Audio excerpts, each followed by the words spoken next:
ঠাকুরগাঁয়ের পীরগঞ্জে এক এতিমখানায় এতিমের টাকা নয়ছর করার অভিযোগ উঠেছে সভাপতির বিরুদ্ধে।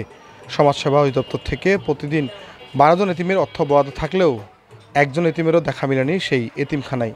তাকে সভাপতির পদ থেকে অব্যাহতি দিয়ে প্রশাসনের কাছে বিচারের দাবি তুলেছেন এলাকাবাসী। তবে অভিযোগ অস্বীকার করছেন পীরগঞ্জ উপজেলার বৈচুরা ইউনিয়নের আজলাবাদ হাফিজিয়া এতিমখানা ও লিল্লা বোর্ডিংয়ের সভাপতি শামসুল হক। আর তদন্ত করে ব্যবস্থা নেওয়ার আশ্বাস প্রশাসনের। দেখা যায় 10-12 জনের ওখান থেকে ভাতা পায়।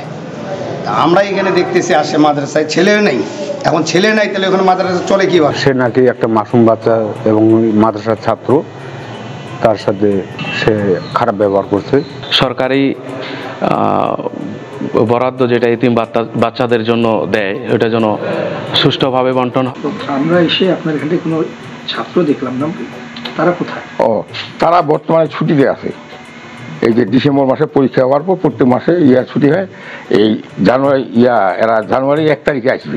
ইদানিং আপনাদের কাছে আজকে শুনলাম আমি যে সেখানে ছেলেপেলে নাই এবং উনি নাকি বলতেছে বন্ধ হয়ে গেছে, বন্ধ করে দিচ্ছি, আপাতত ছুটি দিচ্ছি 15 দিনের জন্য।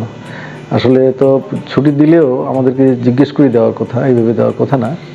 তো ঠিক আছে, আমরা বিষয়টা দেখবো আর কি। আমি তো 2 একদিনের মধ্যেই ওখানে যাব, আর যে আমি দেখবো যে তারা আসলে প্রকৃত ঘটনাটা কী।